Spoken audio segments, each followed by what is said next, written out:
नमस्कार मित्रांनो, घरोघरी मातीच्या चुली या मालिकेच्या आजच्या भागामध्ये जानकी आणि ऋषिकेश दोघी ओवीच्या जवळ बसलेले असतात. तर मग ओवी आता त्यांच्या दोघांनाही म्हणत असते, आय एम सो सॉरी, म्हणजे मी चुकून केक खाल्ला. तर मग जानकी आता ओवीच्या डोक्यावरनं हात फिरवते आणि तिला शांत करत म्हणते, की नाही ग बाळा, तसं नाहीये. तू का सॉरी म्हणतीयेस? तर खरं तर मी सॉरी. मग ऋषिकेश आता शांतच असतो, तो ओवीकडे फक्त बघत असतो. तर मग आता ओवी लगेच ऋषिकेशला विचारते, की बाबा काय झालं? तुम्ही रागवलात का माझ्यावर? ओवी आता ऋषिकेशला म्हणत असते, सॉरी बाबा, यापुढे मी तुम्हाला विचारल्याशिवाय काहीही खाणार नाही. तर मग आता ऋषिकेश सुद्धा शांत राहतो आणि ओवीच्या विचारांमध्ये खूप रडत असतो. त्याच्यानंतर जानकी आता ओवीला म्हणत असते, की किती छान आहे माझं बाळ. त्याच्यानंतर मी तुला एकत्र सोडून कुठेही जाणार नाही. ऋषिकेश काही बोलत नसतो ते पाहता ओवी आता विचारते, की आई काय झालंय ग? बाबा का बोलत नाहीयेत? ओवी ऋषिकेशला म्हणत असते, की बाबा काय झालं? काहीतरी बोला. पण मात्र ऋषिकेश खूप मोठ्या गोष्टीचा विचार करत असतो आणि ऋषिकेश आता सगळा मागचा विचार करतो. म्हणजे त्याच्यानंतर जेव्हा नानांना ढकलवून दिलं, तेव्हा ऐश्वर्याने कशा पद्धतीने जानकीवरती आरोप लावला. त्याच्यानंतर ऋषिकेशला सारंगचं बोलणं आठवू लागतं, की तुझ्या बायकोने आमच्या नानांना खाली फेकलं. त्याला शर्वरीचं बोलणं आठवतं, की शर्वरीचं म्हणणं होतं, की वहिनी मी तुला काय समजत होते आणि तू काय निघाली. सुमित्राचं ऋषिकेशला स्पष्टपणे सांगतानाचं बोलणं आठवतं, की मला आई म्हणायचं नाही, तुमची आई तुमच्यासाठी मेली. आणि मग त्याच्यानंतर जानकी ऋषिकेश दोघेही कशा पद्धतीने घर सोडून निघून गेले, ते सगळं आता ऋषिकेशला अगदी स्पष्ट आठवत असतं. मग त्याच्यानंतर आता ऋषिकेश काम शोधायला गेल्यानंतर सयाजीरावांनी बाकीच्या लोकांना दिलेली धमकी, जर ऋषिकेशला कोणी नोकरी दिली तर मुळशीमध्ये कोणाचंही काही खरं नाही. त्याच्यानंतर एक एक करत ऋषिकेश आणि जानकी यांच्या दोघांनी ओवीसाठी केलेली सोय. मग त्याच्यानंतर आत्ताचं जानकीचं बोलणं आठवतं, की तू माझ्यासाठी मेली असं मला आई म्हणाल्या. आई मला म्हणाल्या, की पैसे मागायला लाज वाटत नाही का? ऋषिकेश आता सगळ्या या गोष्टीचा विचार करत असतो. त्याच्यानंतर ऋषिकेश त्याचे रडके डोळे पुसतो. जानकी ऋषिकेशला सावरत विचारते, की ऋषिकेश काय झालं? कुठे हरवलात? मग ऋषिकेश आता ओवीला म्हणतो, ओवी तुझा बाबा आत्तापर्यंत एकही शब्द बोलला नाही. पण यापुढे तुझ्यावरती किंवा तुझ्या आईवरती अशी वेळ परत कधीच येणार नाही, हा शब्द आहे तुझ्या बाबाचा. ज्या लोकांनी आपल्याला घरच्यापासनं तोडलं, त्यांच्यामुळे आपल्याला हे दिवस बघावे लागले. अशा लोकांना मी सोडणार नाहीये ओवी. ऐश्वर्यामुळे प्रत्येक वेळी माझ्या बायकोचा अपमान झाला. माझ्या मुलीला उकाड्यात झोपावं लागलं.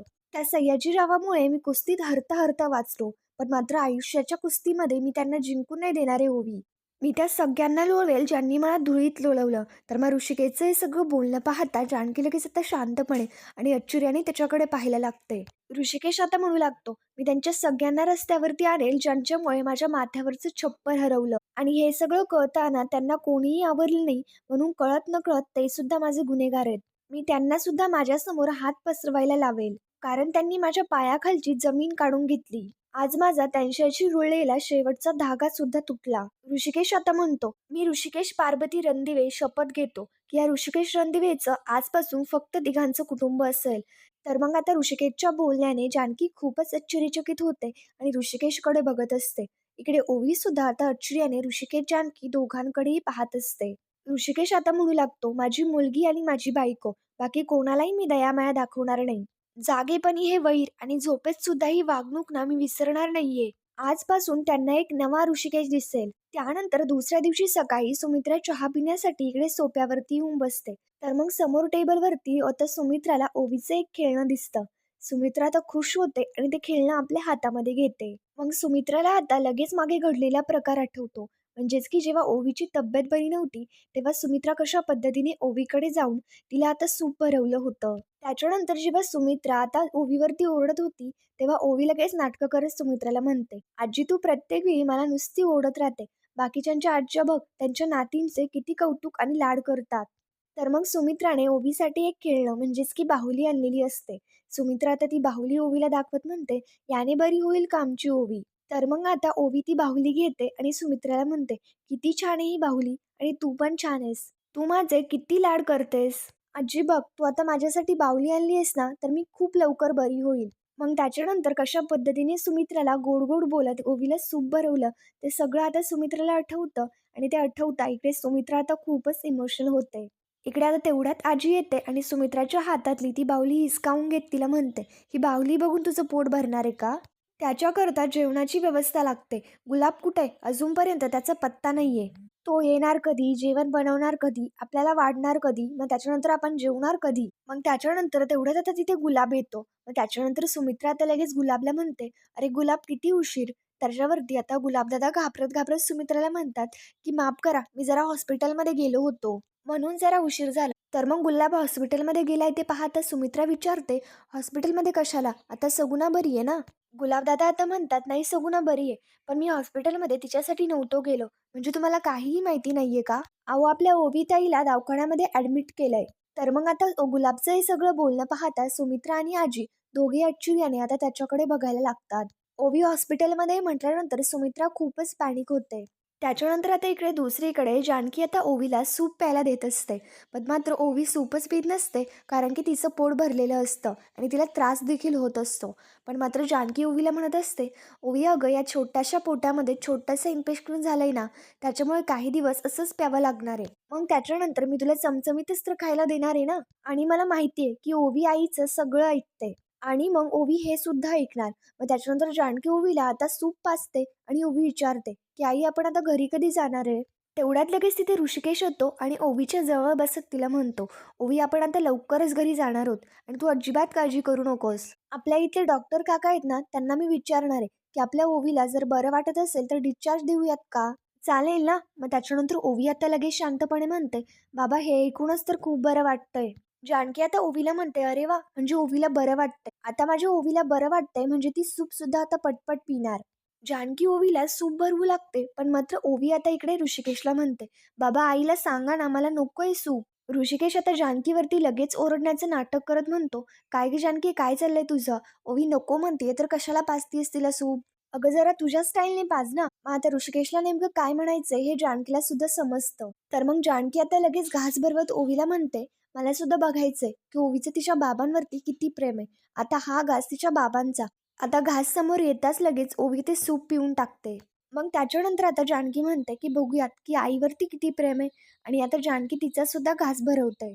आता जानकीचं हे सगळं बोलणं पाहता ओवीला सुद्धा गपचूप ते सूप प्यावं लागतं आणि जानकी आता ओवीला सूप भरवत असते. त्याच्यानंतर आता इकडे ऐश्वर्या हॉलमध्ये येते. समोर आजीला पाहते आणि आजीकडे येत लगेच आजीला गुड मॉर्निंग म्हणते. आजी आता पुस्तक वाचत असते. तर मग ऐश्वर्या आजीला म्हणते, "अरे वा, सकाळी सकाळी वाचन बिचन चाललंय." त्याच्यानंतर आजी लगेच ऐश्वर्याला टोमणं मारत म्हणते, "हो मग काय तुझ्यासारखं सकाळी सकाळी भांडण बिंडण करू की काय?" तर मग आता ऐश्वर्या ते सगळं सोडून देते आणि आजीला विचारते, "बरं मला सांगा की घरामध्ये एवढी शांतता काय आहे? म्हणजे आई कुठे गेल्या?" तर याच्यावरती आता आजी लगेच सांगते, "अगं ती आत्ताच बाहेर धावत पळत गेली." तर मग आता ऐश्वर्या म्हणते की जॉगिंगला गेलाय ना, बरं झालं गेल्या. तसं सुद्धा नुसत्या घरातच बसून असतात, म्हणजे त्या निमित्ताने तेवढाच त्यांचा व्यायाम होईल. आजी आता म्हणत असते, "अगं व्यायामाला नाही गेली ग, म्हणजे तुला काहीही माहिती नाहीये तर, आणि तुला काहीही कळलं नाही का? अगं ती हॉस्पिटलमध्ये गेलीये. अगं ओवीला बघायला गेलीये ती. ओवीला हॉस्पिटलमध्ये ॲडमिट केलंय." तर मग ऐश्वर्या लगेच आश्चर्याने आजीला विचारते, "ही गोष्ट तुम्हाला कशी कळली? म्हणजे तुम्हाला जानकीचा फोन आला होता का?" आजी आता म्हणते, "अगं नाही गं, तो कामचोर गुलाब आला होता ना, त्याने सांगितलं." आता हे सगळं ऐकल्यानंतर सुमित्रामधली आजी अशी जागी झाली, उठली आणि लगेच गेली धावत पळत. ऐश्वर्या आता लगेच ओरडत म्हणत असते, "अहो आजी तुम्ही तरी त्यांना थांबवायचं. तुम्ही का जाऊ दिलं त्यांना? झालं आता संपलं सगळं. आता आईंना परत त्यांचा पुळका येईल." आजी सुद्धा आता ओरडत म्हणत असते, "ते तर होणारच आहे ना. अगं ना सुमित्रा अशीच आहे. ऋषिकेश आणि जानकी यांच्या दोघांवरचंही प्रेम आता हटतंय असं आपल्याला वाटत असतं ना, तेव्हाच ते अगदी उफाळून येतं." आज बघ तिच्यातली आधी आजी अशी थडकन जागी झाली. नेमकं आज हॉस्पिटलमध्ये काय होतंय काय माहिती. त्याच्यानंतर आता सुमित्रा ओवीला भेटण्यासाठी इकडे सिटी हॉस्पिटलमध्ये आलेली असते. सुमित्रा आता रडतच रिसेप्शनवरती येते आणि तिथे विचारते, की माझी छोटी नात इथे ॲडमिट आहे. ओवी रणदिवे नाव आहे तिचं. त्याच्यानंतर ती नर्स आता सुमित्राला कशा पद्धतीने तिथे जायचं ते सगळं समजून सांगते. मग सुमित्रा आता नर्सला विचारत असते, की ओवी बरी आहे ना? तर मग ती नर्स म्हणते, "हो बरी आहे, जा ना तुम्ही." सुमित्रा आता नर्सच्या सांगण्याप्रमाणे इकडे आता चाइल्ड केअर वॉर्डमध्ये येते आणि तिथेच आता ओवीला पाहत असते. सुमित्रा ओवीच्या अगदी जवळ येऊन पोहोचलेली असते आणि तिथेच आता ती एका वॉर्ड बॉयला विचारते, पण मात्र तो सांगतो की थोडंसं पुढं जा, कारण त्याला काहीही माहिती नसतं. इकडे दुसरीकडे आता इकडे ऋषिकेश डॉक्टरांना विचारत असतो की ओवीची तब्येत बरी आहे, त्याच्यामुळे तिला डिस्चार्ज द्यायला काही हरकत नाहीये ना. पण मग आता डॉक्टर म्हणत असतात खरं तर नाहीये, कारण की तिची एक टेस्ट अजून बाकी आहे. ती जर नॉर्मल आली तर आज तुम्ही तिला घरी घेऊन जाऊ शकता. सुमित्रा पुढे पुढे येतच असते, पण मात्र ती लगेच आता इथे ऋषिकेशच्या समोर येऊन थांबते. डॉक्टर तिकडं निघून जातात आणि ऋषिकेश सुमित्रा दोघी एकमेकांकडे पाहायला लागतात. सुमित्रा आता ऋषिकेशला विचारते की ओवी कशी आहे, मला तिला भेटायचंय. मग आता ऋषिकेश लगेच नाटकं करत सुमित्राला म्हणतो की सॉरी, तुम्ही माझ्याशी काही बोलताय का? तर मग आता सुमित्रा लगेच ऋषिकेशला म्हणते, अरे ऋषिकेश, तुझ्याशीच तर बोलतीये ना. जो एकेकाळी अगदी लहान लहान गोष्टी सुद्धा माझ्याकडे येऊन सांगायचा, आणि आज एवढं सगळं घडलं तरी सुद्धा ती गोष्ट मला नोकर माणसांकडनं कळावी. माझी नात हॉस्पिटलमध्ये, ती आजारी आहे आणि त्याच्याबद्दल एवढा इगो. ऋषिकेश आता म्हणू लागतो, त्याच्याबद्दल तुम्ही बोलताय? ज्यांना आपल्या नातीचं दुखणं कळल्यानंतर सुद्धा पाजर फुटत नाही, ज्यांना आपल्या सुनेच्या आवाजातल्या वेदना सुद्धा कळत नाहीत, ज्यांना नात्यांपेक्षा अहंकार जास्त जपावासा वाटतो, त्याच इगोबद्दल बोलताय का तुम्ही? तर मग जर ऋषिकेश लगेच म्हणतो, काय विनोद आहे ना, म्हणजे ओवीबद्दल तुम्हाला नोकर माणसांकडनं कळालं? मग माझ्या बायकोने काय सुमित्रा रणदिवेच्या भूताला फोन केला होता का? ओवी अशी पडली होती, तिला झोळीत घेऊन गाड्यांमागे धावत होती रणदिव्यांची थोरली सून. अनोळखी लोकांसमोर राचार होऊन पदर पसरत होती माझी बायको. पैसे नाहीयेत म्हणून रणदिव्याच्या एकूण त्या एक नातीची ट्रीटमेंट थांबली होती. तडफडत होती, एकेका श्वासासाठी तडफडत होती. तर मग आता ऋषिकेशचं हे बोलणं पाहताच सुमित्रा आणखीनच इमोशनल होऊ लागते आणि सुमित्रा आश्चर्याने ऋषिकेशचं ते सगळं बोलणं ऐकत असते. ऋषिकेश आता म्हणू लागतो, माझ्या बायकोने तुम्हाला फोन केला आणि तुमच्याकडे हक्काने पैसे मागितले. म्हणजे मी असतो तर आणला असता कदाचित इगो आडवा. पण मात्र तिच्यातली आई आत्ता सुद्धा जिंकली. तिचा तुमच्याबद्दलचा विश्वास जिंकला. तिला असं वाटलं की तिला धक्के मारून घराबाहेर काढणारी तिची सावत्र सासू तिच्या लाडक्या ओवीकडे पाठ नाही फिरवणार. आणि तुम्ही काय केलं? तुम्ही म्हणालात तर तुला लाज नाही वाटत पैसे मागायला? लाज तर तुम्हाला वाटायला पाहिजे होती हो रणदिवेबाई. आणि आणखी काय म्हणालात तुम्ही? आमच्यासाठी मेली आहेस तू. अहो, तुमच्यातली माया, शहाणपण आणि माणुसकी मेली होती. पुन्हा फोन केला तर याद राख, तुला ओवीची शपथ आहे असं म्हणालात तुम्ही. जी आई तिच्या लेकीच्या एकेका श्वासासाठी झगडतीये, त्या आईला तिचीच शपथ देता तुम्ही? आता इकडे ऋषिकेशचं ते सगळं बोलणं ऐकल्यानंतर सुमित्रा आता खूपच रडत असते, कारण सुमित्राला तिची चूक लक्षात आलेली असते आणि सुमित्राला त्या गोष्टीचा खूप पश्चाताप देखील होत असतो.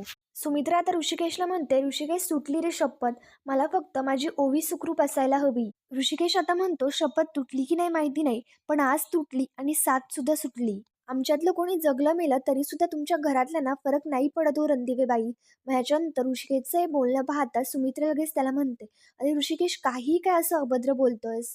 मला माहिती आहे की जानकीने मला फोन केलाय, पण मात्र ओवी आजारी आहे, ओवीचं बरं नाहीये यासाठी फोन केला होता, ही गोष्ट काही मला माहिती नव्हती. नाहीतर मी लगेच आले असते. याच्यावरती ऋषिकेश आता लगेच म्हणतो की हो, तुम्ही आला असतात का? एवढ्या रात्री आला असतात? त्या ऐश्वर्याने, तुमच्या सख्ख्या सुनेने येऊ दिलं असतं का तुम्हाला? इकडे ऋषिकेशचं हे बोलणं जानकीपर्यंत सुद्धा ऐकायला जातं आणि जानकीला समजतं की काहीतरी गडबड आहे. जानकी लगेच आता इकडे बाहेर येते.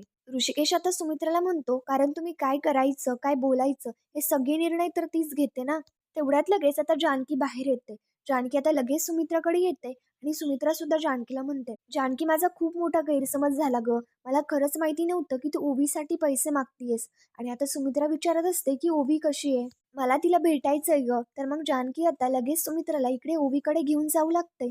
पण मात्र आता ऋषिकेश लगेच सुमित्राला थांबवत म्हणतो की थांबा सुमित्रा रणदिवे मॅडम, माझ्या मुलीला बाहेरचा कोणताही माणूस भेटणार नाही. तर सुमित्रा आता लगेच आश्चर्याने ऋषिकेशकडे पाहायला लागते. जानकी ऋषिकेशला समजावून सांगण्यासाठी पुढे येते, पण मात्र ऋषिकेश जानकीला सुद्धा शांत करतो. ऋषिकेश आता जानकीला म्हणतो की जानकी, तू याच्यामध्ये पडू नकोस, आणि तसं सुद्धा रणदिवेबाई तुला कधी गिनतीत धरतच नाहीत.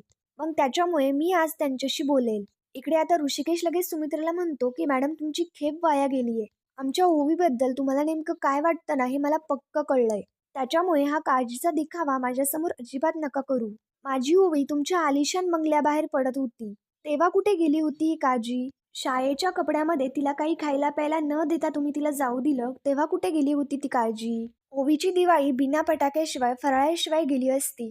पण मात्र तिचा बाप कायम आखाड्यामध्ये कुस्ती खेळत होता, मातीशी लढत होता, तेव्हा कुठे गेली होती तुमची ही काळजी? आनंदाचे क्षण त्या फुलबाजासारखे जळून जातात, पण मात्र दुःख कायम निखाऱ्यासारखं चमचमत राहतं. तुम्ही सगळ्यांनी आम्हाला दिलेले घाव अजूनसुद्धा ताजे आहेत आणि तुमच्या कदाचित ही गोष्ट लक्षात असेलच. जानकीसुद्धा आता शांतपणे ऋषिकेशचं ते बोलणं ऐकते आणि ऋषिकेशचं इकडे ते बोलणं ऐकता सुमित्राला खूप त्रास होत असतो. ऋषिकेश आता म्हणत असतो, या ऋषिकेश रणदिवेच्या जखमा एवढ्या सजासजी नाही भरत. ऋषिकेश सुमित्राला स्पष्टपणे सांगून टाकतो की तुम्ही आल्या पावली परत जा. माझ्या मुलीच्या तुम्ही जवळ सुद्धा नाही जायचं. तर मग सुमित्रा आता शांत होते आणि फक्त ऋषिकेशकडे बघत असते. ऋषिकेश सुमित्राला म्हणतो की जेवढा त्रास तुमच्यापासून लांब होण्याचा मला झालाय ना, तोच त्रास मला माझ्या ओवीला नाही होऊ द्यायचा. ऋषिकेश सुमित्रा समोर हात जोडत म्हणतो की मी तुमच्या समोर हात जोडतो, पण मात्र नका भेटू तुम्ही ओवीला. ऋषिकेश सुमित्रा समोर रिक्वेस्ट करत असतो. ते पाहता आता सुमित्रा सुद्धा आणखीच रडत असते. सुमित्रा आता तिकडं निघून जाते. तर मित्रांनो, पुढील भागामध्ये आपण पाहणार आहोत सुमित्रा घरी आल्यानंतर घडलेल्या प्रकारे ते ऐश्वर्या आणि आजीला सांगते. तर मग आजीला आणि ऐश्वर्याला सुमित्राचे त्यांच्या दोघांच्या विरोधामध्ये कान भरण्यासाठी काहीतरी कारण भेटलेलं असतं. तर मग आता आजी लगेच सुमित्राला म्हणते, बघ तू इथे तुझं आई पण निभावलंस, पण मात्र ऋषिकेश मुलगा म्हणून परत नापास झाला. त्याच्यानंतर आता जानकी आणि ऋषिकेश घरी आल्यानंतर जानकी ऋषिकेशला म्हणत असते, आई म्हणून त्या कदाचित चुकल्या असतील, पण त्याची शिक्षा एका आजीला का? याच्यावरती ऋषिकेश आता म्हणतो, जानकी गुन्हा हा गुन्हाच असतो. परिस्थिती काय आहे हे माहिती असून सुद्धा मदत करायला नाही म्हणाल्या त्या. इकडे ऐश्वर्या आता आईंना म्हणते की आई त्यांचं चुकलंच. सुमित्रा लगेच ऐश्वर्यावरती ओरड म्हणते, चूक त्यांची नाही तर चूक तुझी आहे, कारण तू माझी दिशाभूल केलीस, मला सांगितलं नाही. ही गोष्ट मी कधीही विसरणार नाही. आणि सुमित्रा रागातच आता रूममध्ये निघून जाते. ऋषिकेश आता चिडतो आणि जानकीला म्हणतो, तर ऐश्वर्या आणि तिचा सडका बाप त्यांना मी चांगलीच अद्दल घडवणार आहे. आणि ऋषिकेश रागातच लगेच तिकडनं निघून जातो. तर मित्रांनो, पुढील भागांच्या डेली अपडेटसाठी आमच्या शिव मराठी या चॅनलला लगेच सबस्क्राईब करा. थँक्यू.